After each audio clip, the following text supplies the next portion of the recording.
Okay, so for 4th grade, Unit 3, Task 1, the directions say, the weights of the minerals have been given in the table below. You will need to determine the weight of the selected minerals and convert the fractions into decimals or decimals into fractions. So as you can see here, I have all of my minerals at the top. Iron, copper, amethyst, galena, I think it's called, hematite, and pyrite. And so what we're trying to do is get them all in the like term. So either all fractions or all decimals. Okay, so we're going to look at number 1 for iron. It gives us 4/10. So we have to figure out how to make 4/10 into a decimal. So one thing you do have to pull back on is your place values. So you're going to need to go back to our last unit and be thinking about place value.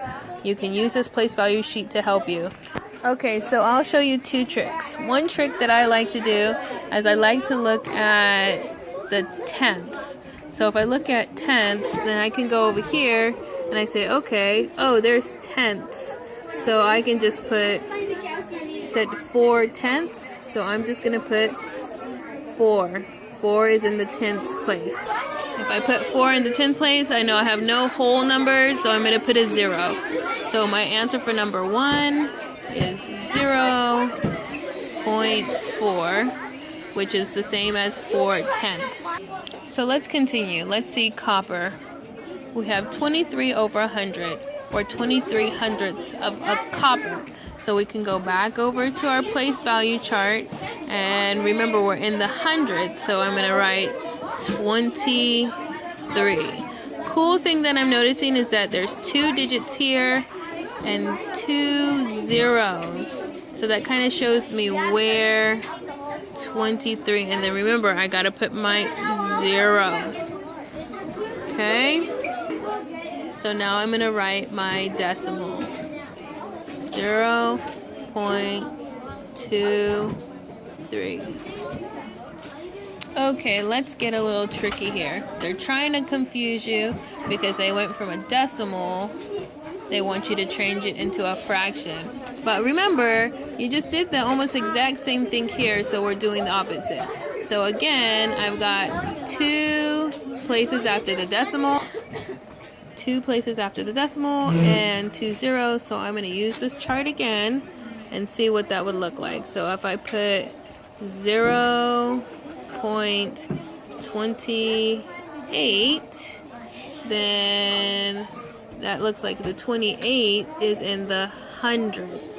So I'm going to put 28 over 100. Okay, let's keep going.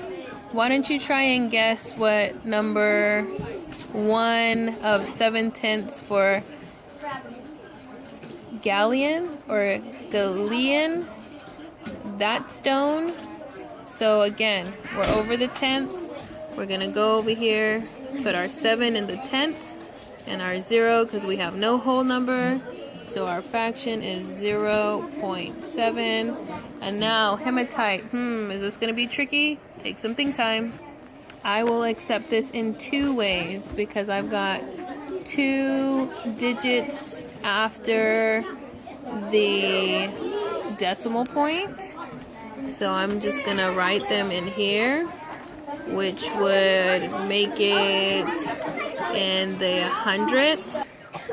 So since we did this is in the hundredths, then I know my denominator is going to be 100. And if I have 100, I'm going to put 30 on the top. Now, oops, sorry, I didn't show you writing that down. Now, one thing I can do is I can chop off the 0, the end of here, off the end of here, off the end of here. So this would also be the same as 3/10. So 3/10. Let me write it up here so it stays in the box.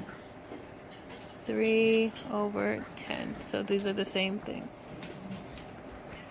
And so how would that look over here on our chart? Again, I just chopped the 0 off, and that would still look like 3 in the 10th spot, so that's 3/10. Now the next one is 56 over 100 for pyrite. So I'm going to write my 56 on my chart. 56 and my 0 because I have no whole numbers, that is my actual answer. So I'm going to just put 0.56.